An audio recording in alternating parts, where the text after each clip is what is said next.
नमस्कार दर्शकों, आप सभी का स्वागत है आपके अपने प्रोग्राम योग शक्ति में।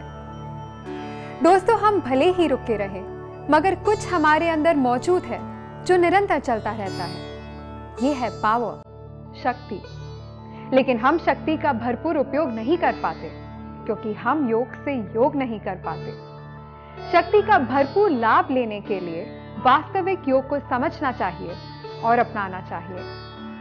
क्या है वास्तविक योग और इसके रूप? आइए आज फिर हम विश्व प्रसिद्ध योग एक्सपर्ट शैली खेरा जी से जानते हैं।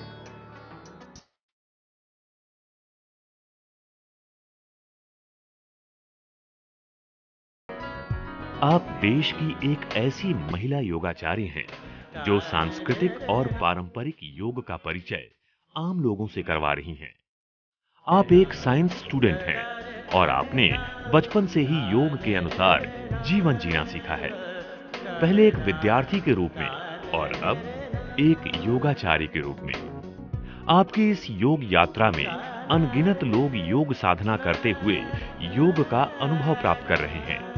आपका सिर्फ यही अभियान है कि वास्तविक योग लोगों तक पहुंचे, जिसमें आज के इस बदलते परिवेश में लोग सुख, स्वास्थ्य और समृद्धि को प्राप्त कर सकें।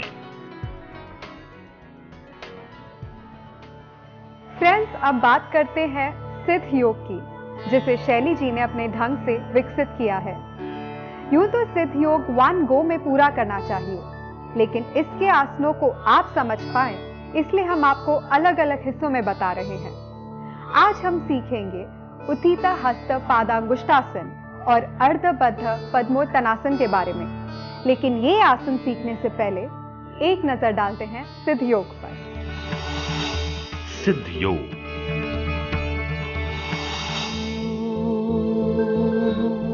योग एक बेहतरीन योग प्लान है जिसमें शामिल हैं 22 योगासन। माइंड और बॉडी के बीच अच्छा सामंजस्य स्थापित करने वाले इन योगासनों को प्रतिदिन लगभग 45 मिनट करने से वेट लॉस और इंच लॉस होता है। इसके अलावा सिद्ध योग करने से क्रॉनिक डिजीजेस पे भी काबू पाया जा सकता है। हम कह सकते हैं कि सिद्ध योग मेडिटेटिव, क्यूरेटिव और प्रिवेंटिव किस्म का योग है।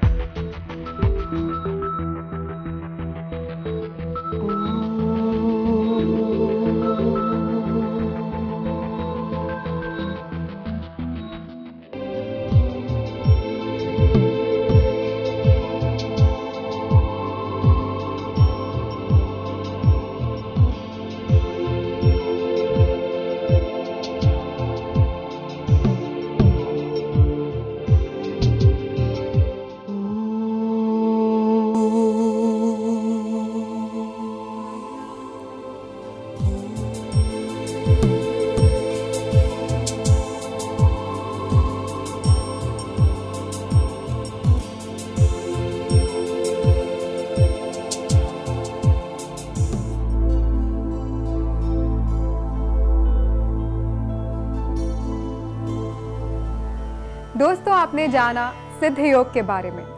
आइए अब शैली जी से सीखते हैं उत्थिता हस्त पादांगुष्ठासन और अर्धबद्ध पद्मोत्तानासन। उत्थिता हस्त पादांगुष्ठासन, अर्धबद्ध पद्मोत्तानासन।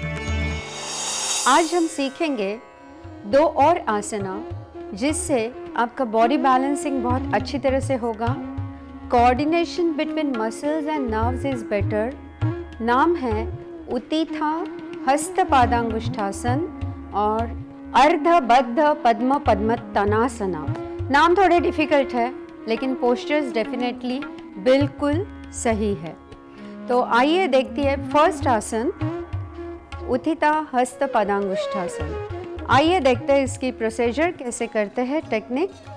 पहले पैरों को मिला लिए, toes together, stand in a relax position. Right leg से चालू करेंगे। Lift your leg right. Inhale करते हुए घुटनों के नीचे से पकड़िए, उसको घुटने के नीचे से पकड़िए। एग्जैक्टली। इनहेल, एक्सहेल करते हुए लेग को स्ट्रेट कीजिए। इनहेल करते हुए और एक बार बेंड कीजिए, एक्सहेल करते हुए स्ट्रेट कीजिए। राइट, अभी आपका राइट पैर है तो इसको लेफ्ट हैंड से इसका अंगूठा पकड़ना है। Balance, focus, one pointedness is very important. Do not worry if you do not have. अभी हाथ को सीधा करिए, पीछे वाले हाथ को, और बहुत ही धीरे से ट्विस्ट हो जाइए पीछे साइड में। Very good, back should be straight, back should be straight. Very nice, very nice. Relax होने के लिए वापस आ जाइए।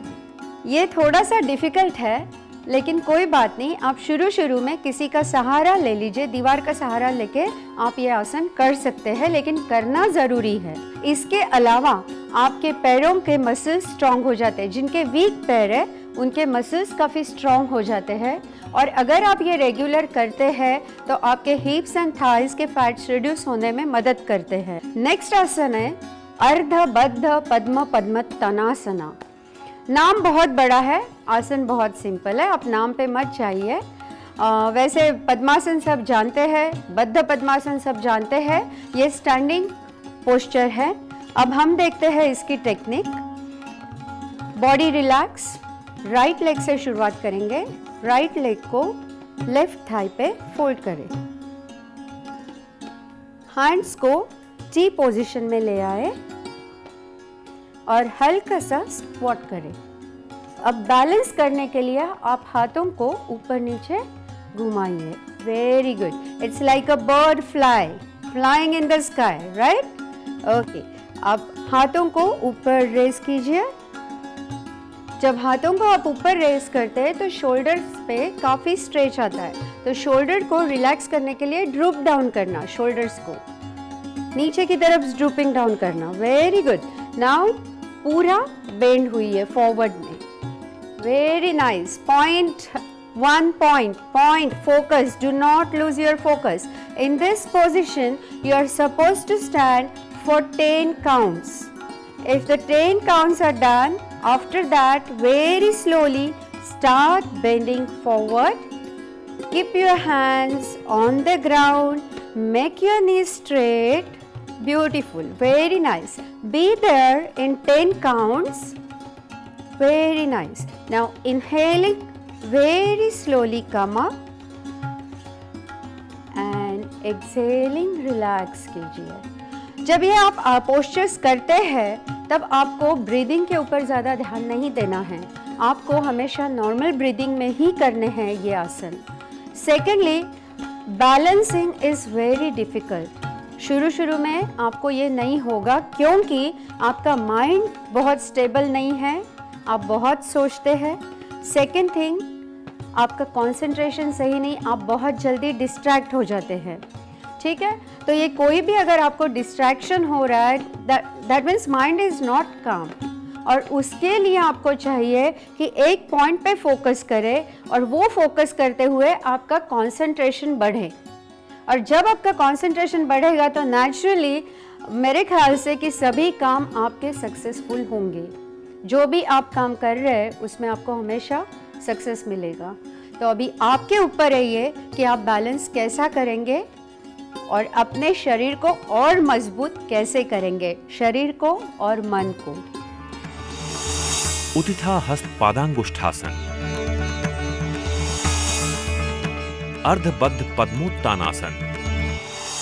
दोस्तों, आपने जाना सिद्ध योग के आसनों के बारे में। अब चलते हैं प्राणायाम की ओर। शैली जी हमें बताएंगी क्लाविकुलर ब्रीदिंग और एब्डोमिनल ब्रीदिंग के बारे में। प्राणायाम। आज हम सीखते हैं clavicular breathing, that is pranayama number 3। वैसे मैंने आपको पहले भी कहा है कि हमारे ब्रीदिंग में 3 मसल्स इन्वॉल्व होती है। एक है डायफ्राम, सेकंड है लंग्स और थर्ड है clavicular muscles which is around the shoulder and neck. Usually हम ये मसल्स को कभी भी यूज़ नहीं करते हैं और इसके लिए ये प्राणायाम बहुत महत्वपूर्ण हो जाता है। Many people have neck pain, cervical pain, stiffness. It is because the energy is not reaching to those muscles. So one of the best pranayama clavicular breathing. इसकी टेक्निक हम देखते हैं। सबसे पहले हाथों की पोजीशन इज़ वेरी इंपॉर्टेंट। आपको हाथों को कॉलर बोन पे, finger should be on the collar bone, which is the collar bone, feel the collar bone, thumb is back, this way, 4 fingers in front, elbow straight, relax, right, concentrate on your breathing, have a little normal breathing, okay. इसमें हमारे counts है 2, it is a shallow breathing, क्योंकि again इसमें आप breath को diaphragm में नहीं ले रहे हैं। Concentrate only on shallow breathing. अभी मैं काउंट दूंगी आपको। Inhale, 1, 2, exhale, 1, 2, relax and normal breathing. Again you will do it after 2 normal breath, okay? आपने देखा इनके जब ये ब्रीथिंग कर रहे थे तब इनके शोल्डर मूवमेंट्स और चेस्ट मूवमेंट्स, जब आप ये प्राणायाम करते हैं तो आपको ध्यान देना है कि जब आप ब्रीदिंग करते हैं तो आपके चेस्ट ऊपर आते हैं और शोल्डर्स पीछे की तरफ मूव होते हैं। जब आप एक्सहेल करते हैं तब आपका चेस्ट और शोल्डर्स नॉर्मल लेवल पे आ जाते हैं। एक बार वापस हम देखेंगे क्लेविक्युलर ब्रीदिंग। अभी आप अपने आप कीजिए, अपने आप काउंट दीजिए। इसके बेनिफिट्स बहुत हैं। जैसे मैंने प्राणायाम नंबर 2 इंटरकोस्टल ब्रीदिंग में बताया था कि स्मोकर्स, टीबी, अस्थमा पेशेंट के लिए बहुत ही लाभकारी है, वैसे ही ये प्राणायाम ऑल द 3 डिसीजेस के लिए बहुत लाभकारी है। ये करना ही ज़रूरी है क्योंकि इससे रेस्पिरेटरी सिस्टम बहुत स्ट्रॉन्ग बनेगा, माइनर इन्फेक्शंस निकल जाएंगे और एलोवेली जो तो एयर सैक्स है वो भी स्ट्रॉन्ग बनेंगे। नेक्स्ट प्राणायाम हम देखने जा रहे हैं वो है relaxing, that is abdominal breathing. उसके लिए ये लेट के किया जाता है प्राणायाम मेनली, तो प्लीज़ आप लेट जाइए। लेटने का तरीका वापस सीख लीजिए अगर आप भूल गए हैं तो। एब्डोमिनल ब्रीदिंग में हम सारी मसल्स को एक बार वापस यूज़ करेंगे। ये ब्रीदिंग का ये फ़ायदा है कि आपके कंप्लीट सिस्टम को एक रिलैक्स मिलता है, कंप्लीट बॉडी फंक्शन को एक रिलैक्सेशन मिलता है। तो अगर आप ये भी प्राणायाम करेंगे तो आपको breathing flow, that energy flow में रुकावट नहीं आएगी और दर्द भी कम हो जाएंगे। पैरों को मोड़ दीजिए। इसमें आपके घुटने मिलने चाहिए, जॉइंट ईच अदर, और टोज में 1 फीट का अंतर होना चाहिए। Right hand keep on your नाभि, नाभि से थोड़ा नीचे रखिए। Okay, close your eyes. अब ये प्राणायाम में काउंट्स है 5 इनहेलेशन, 5 एक्सहेलेशन। मैं स्टार्ट कर रही हूँ काउंट देना, आप देख लीजिए इनकी मूवमेंट्स, एब्डोमिनल मूवमेंट्स, और आप सब कंसंट्रेट करेंगे अपनी एब्डोमिनल मूवमेंट्स पे। Inhale 1 2 3 4 5, exhale 1 2 3 4 5, relax. आपने देख लिया ये प्राणायाम, लेकिन एक बात और देखने जैसे, जिनको हार्ट प्रॉब्लम है उनको ये काउंट्स जितने कैपेसिटी है उतना ही करना चाहिए। 3 तो 3, 4 तो 4, लेकिन इनको 5 से ज़्यादा नहीं बढ़ाने हैं। Second very important thing is, जिनका पेट बहुत ज़्यादा बड़ा है उन्होंने ये प्राणायाम नहीं करना है। बाकी सभी ये प्राणायाम करके रिलैक्सेशन मोड बहुत जल्दी ला सकते हैं अपने बॉडी में। तो आप आज से ही ये प्राणायाम करना शुरू कीजिए। प्राणायाम। तो देखा आपने कि कैसे वास्तविक योग हमारी जिंदगी की रफ्तार कायम रखने में हमारी मदद करता है, साथ ही हमें देता है एक हेल्दी लाइफ। सो फ्रेंड्स, वक्त की ये रफ्तार अब हमें आपसे इजाजत लेने पर मजबूर कर रही है, पर जाने से पहले आप हमारा पता जरूर नोट कर लीजिए। Care world, post box number 119